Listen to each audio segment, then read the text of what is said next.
जहां शुक्रवार को विधानसभा के अंदर संसदीय कार्य मंत्री प्रेमचंद अग्रवाल का बयान था। उत्तराखंड क्या सिर्फ पहाड़ियों का है, यहां दूसरे राज्यों से भी लोग आकर बसे हैं। मंत्री के बयान पर तीसरे दिन लगातार बवाल मचा रहा और ऋषिकेश के विधायक और मंत्री प्रेमचंद अपने बयान पर बार बार खेद प्रकट कर रहे हैं, लेकिन बावजूद इसके विरोध थम नहीं रहा है। रविवार को मंत्री गंगा तट पर पहुंचे और प्रेमचंद अग्रवाल का कहना है कि वो चरणों में गिरकर माफी मांगने को तैयार है, बशर्ते पहाड़ और मैदान के नाम पर जो दुष्प्रचार चल रहा है वो थमे।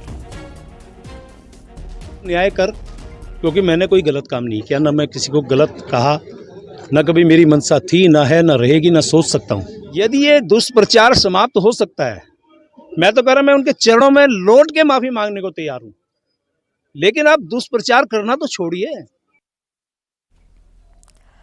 मंत्री प्रेमचंद अग्रवाल के बयान पर शुरू हुए बवाल अभी शांत भी नहीं हुआ था कि मंत्री के समर्थन में ऋषिकेश के मेयर शंभू पासवान की पोस्ट ने एक बार फिर से आग भड़का दी है। शंभू पासवान ने सोशल मीडिया पर लिखा कि किसी अकेले का उत्तराखंड नहीं है, कई पहाड़ी और देशी मूल के लोगों ने इसके लिए लड़ाई लड़ी है और उनकी देन है उत्तराखंड। शंभू पासवान ने लिखा है कि ऐसे लोगों पर धिक्कार है जो देशी मूल के लोगों को आज भी उत्तराखंडी नहीं मानते हैं। आपको बता दें कि बिहार मूल के शंभू पासवान को जब बीजेपी ने मेयर पद का टिकट दिया था तो उस समय भी खूब बवाल मचा था। शंभू पासवान को टिकट दिए जाने के बाद अब ये सवाल है सोशल मीडिया पर उठ रहा है कि क्या बीजेपी को उत्तराखंड मूल का कोई नेता नहीं मिला। अब शंभू पासवान की जो पोस्ट है वो सोशल मीडिया पर काफी वायरल हो रही है। हालांकि माहौल को भांपकर पासवान ने बाद में सोशल मीडिया में की गई अपनी टिप्पणी की जो पोस्ट थी उसको डिलीट कर दिया।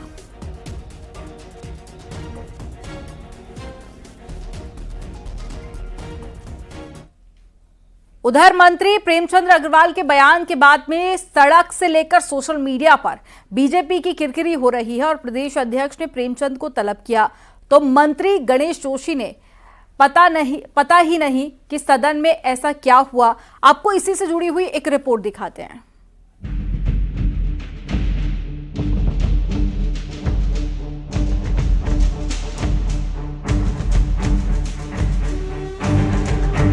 सोशल मीडिया हो या सड़क, इस बार विधानसभा सत्र में मंत्री प्रेमचंद अग्रवाल पहाड़ और मैदान को लेकर दिए अपने बयान पर बुरी तरह फंस गए हैं।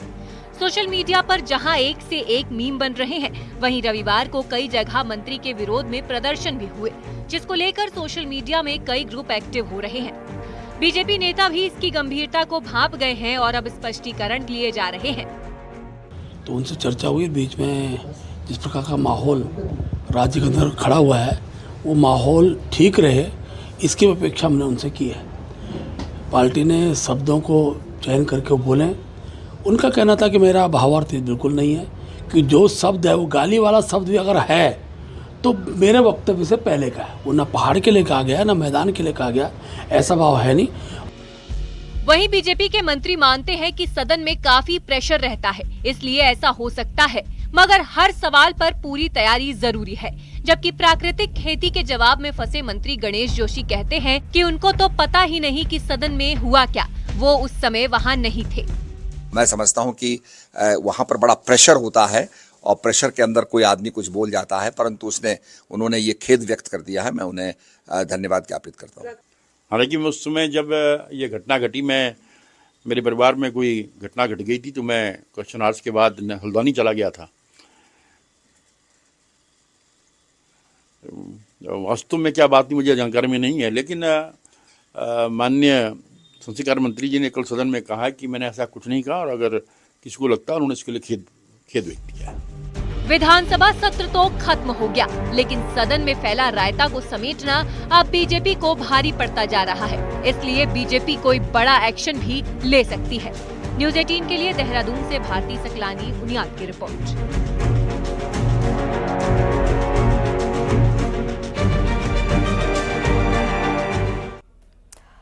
कैबिनेट मंत्री प्रेमचंद अग्रवाल के सदन में पहाड़ और मैदान के बयान पर सीएम धामी ने कहा कि ये राज्य सभी का है, राज्य में कई अंचल हैं, सभी राज्य को आगे बढ़ाने का काम करेंगे, किसी की भावनाएं आहत करने का किसी को कोई अधिकार नहीं है।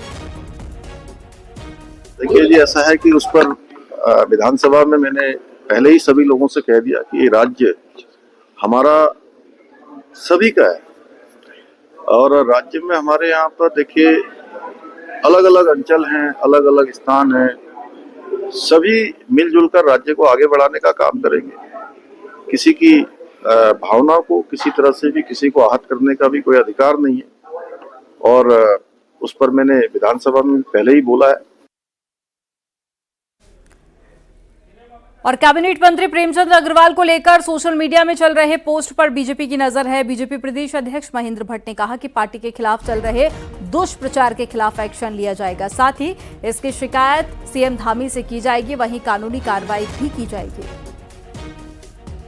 सोशल मीडिया में जिस प्रकार की टिप्पणियां जिनके द्वारा भी लिखी जा रही हैं, जिनके द्वारा इस प्रकार के पोस्ट हो रहे हैं, वो सब के सब दोषी हैं। मैं मुख्यमंत्री से आग्रह भी करूंगा कि देवभूमि के अंदर इस प्रकार के पोस्ट करने वालों को एक विशेष नज़र रखनी पड़ेगी और सोशल मीडिया में भी जो क्षेत्रवाद की बात, जातिवाद की बात, इस तरह वातावरण इस तरह देवभूमि के अंदर खड़ा करते हैं, उन पर प्रशासनिक रूप से भी कड़ी कार्रवाई होनी चाहिए। देहरादून से एक बड़ी खबर है। सिंचाई विभाग ने फर्जी तबादले के मामले में सचिव सिंचाई ने जांच कर एफआईआर दर्ज कराने के निर्देश दे दिए हैं। विभागीय अधिकारियों की मिलीभगत से फर्जी हस्ताक्षर कर 4 इंजीनियरों के ट्रांसफर के आदेश दिए गए थे। वहीं आरोपियों के खिलाफ विभागीय जांच भी शुरू हो गई है। साथ ही मामले में जल्द केस भी दर्ज किया जा सकता है।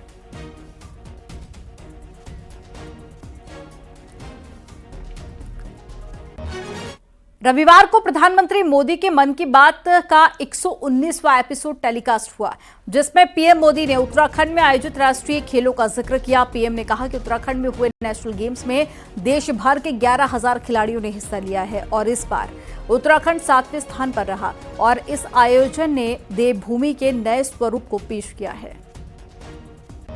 मेरे प्यारे देशवासियों, आप में से बहुत सारे लोग ऐसे होंगे जिन्होंने उत्तराखंड में हुए राष्ट्रीय खेलों के रोमांच का आनंद उठाया होगा। देश भर के 11,000 से अधिक एथलीट्स ने इसमें शानदार प्रदर्शन किया। इस आयोजन ने देवभूमि के नए स्वरूप को पेश किया। उत्तराखंड अब देश में स्ट्रांग स्पोर्टिंग फोर्स के रूप में भी उभर रहा है। उत्तराखंड के खिलाड़ियों ने भी शानदार प्रदर्शन किया। इस बार उत्तराखंड 7वें स्थान पर रहा। यही तो पावर ऑफ स्पोर्ट्स है, जो इंडिविजुअल्स और कम्युनिटीज के साथ साथ पूरे राज्य का कायाकल्प कर देती है। इससे जहां भावी पीढ़ियां प्रेरित होती हैं, वहीं कल्चर ऑफ एक्सेलेंस को भी बढ़ावा मिलता है। हरिद्वार के कनखल के जगत गुरु आश्रम में सीएम धामी ने बीजेपी नेताओं और साथी संतों के साथ में प्रधानमंत्री के मन की बात कार्यक्रम को सुना। प्रधानमंत्री के द्वारा उत्तराखंड में हुए नेशनल गेम्स का पीएम मोदी ने मन की बात में जिक्र किया। नेशनल गेम्स का उत्तराखंड में सफलतापूर्वक होने पर सीएम धामी ने पीएम मोदी का आभार जताया और कहा कि अच्छे काम करने के लिए प्रेरणा मिलती है। और आज प्रधानमंत्री जी ने अभी हमारे प्रदेश में 38वें राष्ट्रीय खेलों का जो आयोजन हुआ, उसके बारे में पूरे देश को, दुनिया को मन की बात के माध्यम से जानकारी दी, बताया और अद्भुत तरीके से राष्ट्रीय खेल हुए। और इन खेलों का आयोजन हमारे राज्य को मिला। मैं इसके लिए आदरणीय प्रधानमंत्री जी का हृदय से सभी उत्तराखंड वासियों की ओर से धन्यवाद करता हूं कि ये बड़ी जिम्मेदारी थी हमारे लिए, क्योंकि शुरुआत में बड़ी चुनौती जैसा लगा, लेकिन आदरणीय प्रधानमंत्री जी के आशीर्वाद से, उनके मार्गदर्शन में ये खेल हमारे राज्य के विभिन्न स्थानों पर आयोजित किए गए। और इस खेल में, राष्ट्रीय खेल में, एक Guinness book of world record भी इसमें बना है कि राफ्टिंग की प्रतियोगिता शारदा और काली नदी में दिन में नहीं, रात्रि में सफलतापूर्वक संपन्न हुई। बीजेपी हलकों में इन दिनों इस बात की चर्चाएं तेज हो गई हैं कि बीजेपी हाईकमान एक बार फिर से राज्य की राजनीति में नया प्रयोग करने जा रहा है। सूत्रों के मुताबिक इन दिनों चले आ रहे पार्टी के सांगठनिक चुनाव के तहत में बीजेपी पार्टी की कमान किसी महिला नेता को सौंप सकती है। आपको रिपोर्ट दिखाते हैं।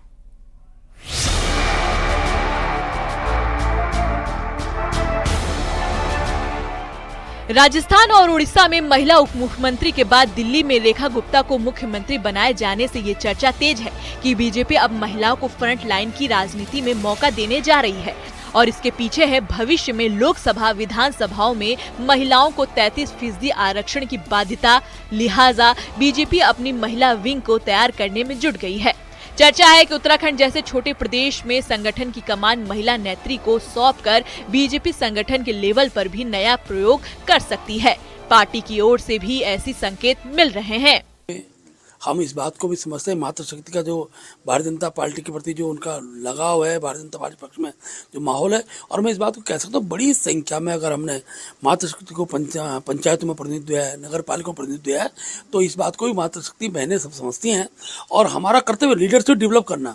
हम अगर राजनीतिक क्षेत्र के अंदर बहनों को दायित्व देते हैं, पार्टी के अंदर काम पर जोड़ते हैं, तो उत्तराखंड वो राज्य है जो बीजेपी की रीति नीति पर फिट बैठ रहा है। यहाँ महिला वोटर्स का बढ़ा हुआ मत प्रतिशत बीजेपी के पक्ष में जाता रहा है और बीजेपी अपनी जाति का आधार भी आधी आबादी के इस वोट को मान रही है।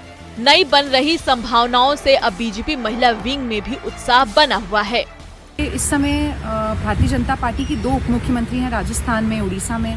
रेखा गुप्ता जी के तौर पर हमें एक महिला मुख्यमंत्री भी भारतीय जनता पार्टी ने दी है। तो मुझे लगता है कि लगातार पार्टी की कोशिश रही है कि महिलाओं का प्रतिनिधित्व बढ़ाने का और आधी आबादी को उसका हक देने का। तो अगर कभी उत्तराखंड में ऐसा महिला अध्यक्ष बनने की बात आई तो मुझे लगता है ये भी स्वागत योग्य होगा। भारतीय जनता पार्टी ही एक ऐसी पार्टी है जो महिलाओं को सम्मान देने की बात करती है, महिलाओं को आगे लाने की बात करती है, महिलाओं को विधानसभा लोकसभा तक अग्रिम पंक्ति में बिठाने का काम करती है। संगठन में भी जिस प्रकार से महिलाओं को 33% आरक्षण देकर के उनको उच्च पदों पर बिठाने का काम किया है। सूत्र बताते हैं कि आधी आबादी को फ्रंट लाइन पर लाने का ये आइडिया संघ का है। संघ के द्वारा ही बीजेपी हाई कमान को ये सुझाव दिया गया कि छोटे राज्यों में ये अनुभव प्रयोग किए जाएं और उत्तराखंड इसके लिए सबसे ज्यादा मुफीद है। न्यूज़ 18 के लिए देहरादून से सुनील नवप्रभात की रिपोर्ट।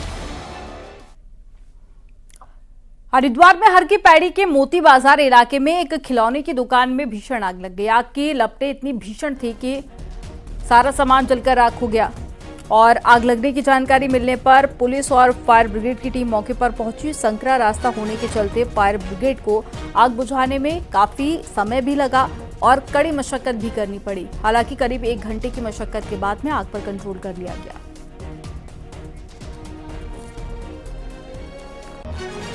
हरिद्वार में रिहायशी कॉलोनी में जंगली हाथी की चहलकदमी करते हुए आई तस्वीरें, जिसको लेकर लोग काफी परेशान हैं।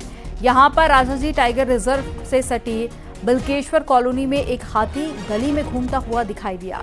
हाथी ने घर के सामने खड़ी हुई एक स्कूटी को गिरा दिया और हाथी की करतूत सीसीटीवी कैमरा में कैद हो गई है।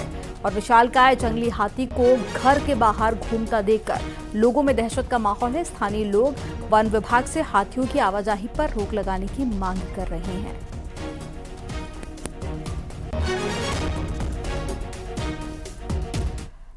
देहरादून में भारत पाकिस्तान के मैच को लेकर जोश हाई है। हर कोई भारत की जीत की बात कर रहा है, वहीं मैच काफी रोमांचक बना हुआ है।